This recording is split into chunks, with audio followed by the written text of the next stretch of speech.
Well, hello everyone.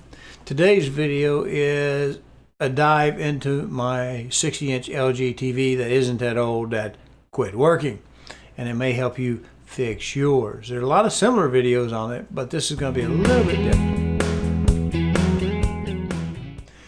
Now, you can find videos on the YouTube and Rumble and other places which will show you how to tear it back off and clean the connection, and some of them I agree with, some of them I don't. My background is in electrical engineering and electronics way back in the 80s, and we used to clean off computer cards because they're low voltage and they would get a little dusty and dirty, and you'd have to take them off, clean the little cards. We used to use red rubber erasers, but since the pencil was just about dead, they're hard to find. We just take a little bit of smoothness and just rub across those gold plates on the cards, edge cards, and put them in there, and they'd work. And that's usually about all it is, because you have to have a certain amount of voltage to get it across, oxidation, like power has, like your electricity has in your wall, but your electronic devices don't have that much voltage on them, so they don't do it. So they can give them a number of years, they can go out. My TV sits in one big, huge room, which also doubles with the kitchen sink and the dishwasher and everything in that area, so it may have a little bit more moisture to it. It may have oxidation a little bit sooner. Maybe you have something like that, or you have an upstairs rec room that you don't run the air conditioner a lot, so it stays humid up there. These are the type of things that can make your pens and stuff dirty. Now, the original TV I replaced was a little 46-inch Philips, but it was old style. I think it was LCD with a backlight. Beautiful picture, just super duper heavy, like 46 pounds or something like that. It was enormous, very thick body, pooched off the wall quite a bit, and it of course had a wide bezel, wide frame around it, so it took up a lot of space on the wall. Well, when I looked to replace it, because one day, about 6 months before it died, it just started hinking up just a little bit, little glitches, and then one day I went pop, and it was dead as a mackerel. And just not probably worth fixing. It's about a $2,500 TV. I bought it on sale for $19, give tax to it, so about $2,000, $2,150, something like that. 16 years, it's done its job, it's earned its rest. So I looked in different brands of these LED TVs, which were phenomenally cheap.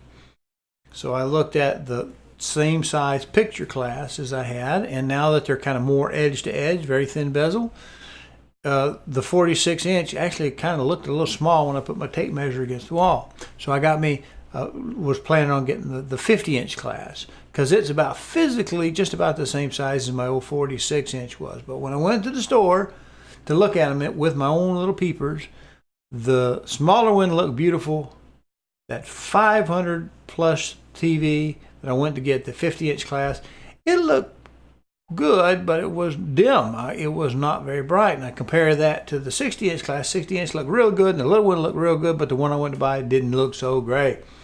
And sometimes in the TV stores, I've been told, I don't know that it's true, but I've been told that what people will do is they'll take the one they want you to look at to get you in the store, and they'll adjust that picture down so it just doesn't look as good compared to the next most expensive model that they have. And so sometimes you play with the controls and make them look beautiful too, because they've been made non-beautiful, so that you go, hey, $250 more, I'll buy the 60-inch, which is kind of what I did, because I tried to play with that remote control and get that picture. I couldn't get that 50-inch class LG TV to look right, so I bought the 60, and it sat on the wall, looked huge for a while, and then you get used to it. It's so when I got it home, I plugged it up. I wasn't happy with it, but I wasn't dissatisfied enough to take it back. Couldn't find anything better for that price. But it wasn't uniform in blackness. It looked like it had little lines or whatever in the back in places. So it'd be like super black and maybe a little bit more gray. So the uniform blackness wasn't there in the back of the picture. But as long as you had something moving in motion, you wouldn't notice it. Like a regular watching a TV, video movement, wouldn't see it. It's only if you had something stop or freeze frame the video, pause or something on that, you would see it was off a little bit.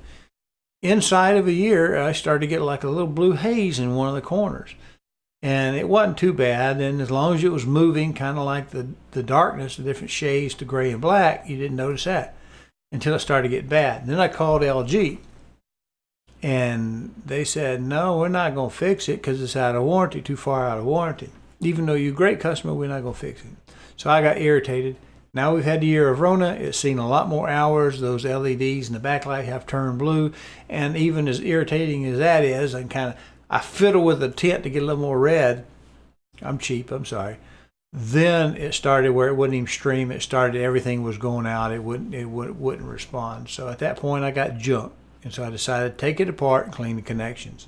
Because again, I was using an Ethernet hardwired cord, which is on that motherboard, on that main board. And even it wouldn't maintain contact. Maybe 15 seconds or so, it would quit and buffer and stop, and we can't reach this or whatever.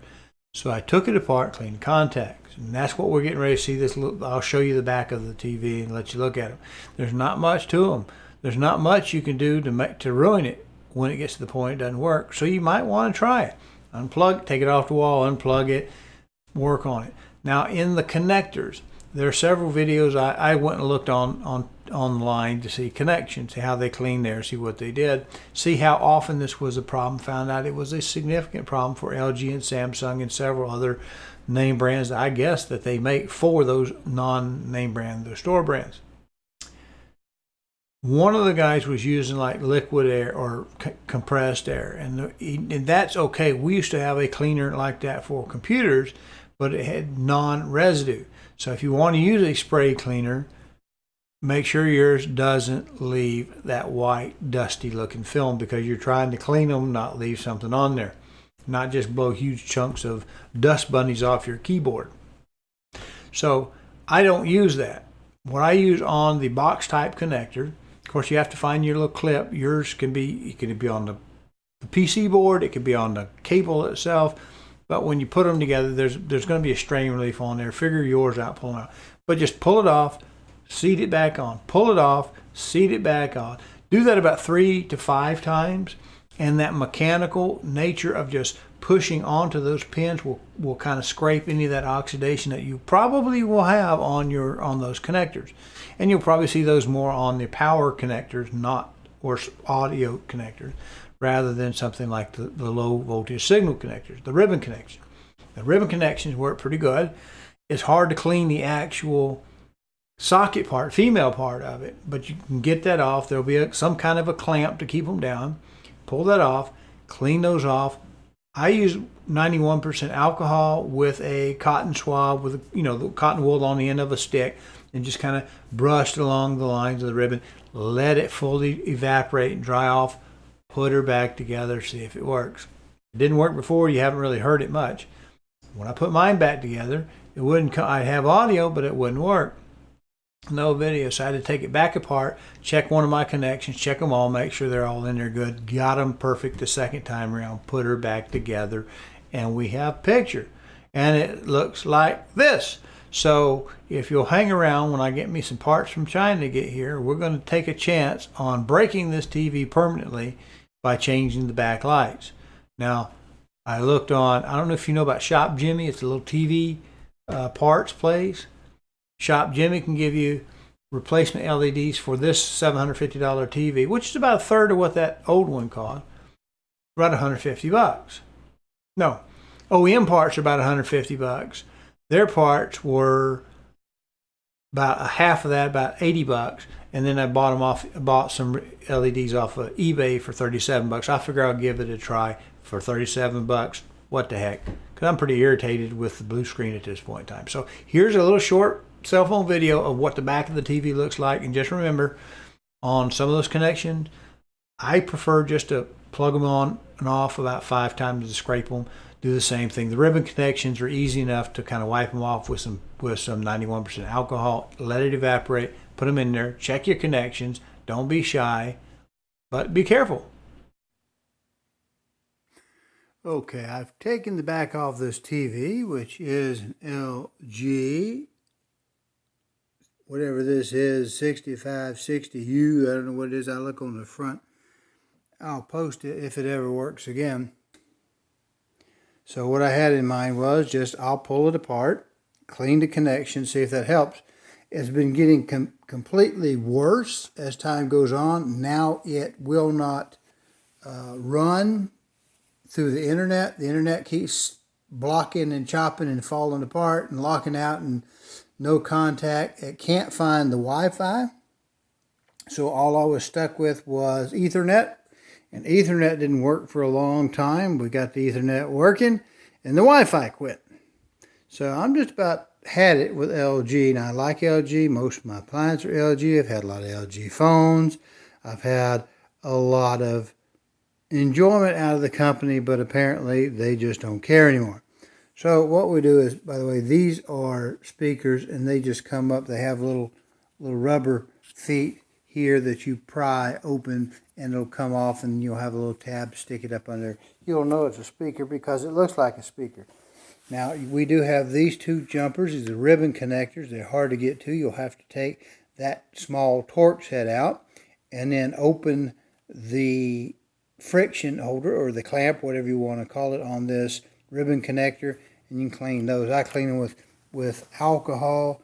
Did the same thing with these. I got a little bit better access to these two.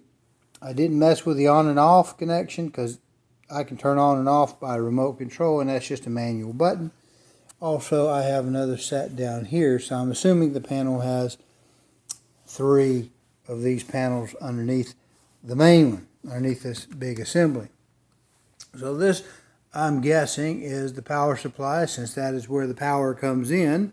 And of course, we look like we have some regulators and transformers and other things of this nature.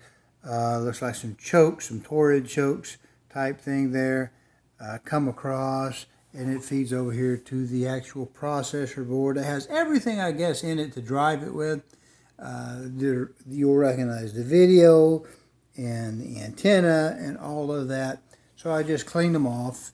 If you lift up this little brown piece, and then you can pull the ribbon connector out.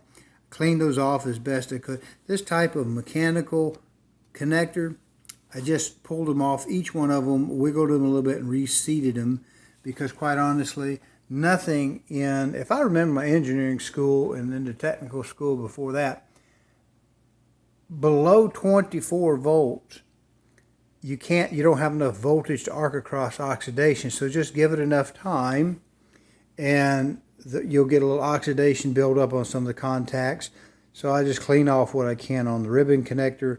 I don't really have an appropriate means to get in there to clean off the connector itself. So just maybe take off half of it. Maybe it'll get me a new lease on life, or maybe it will convince me to junk this LG 60-inch TV.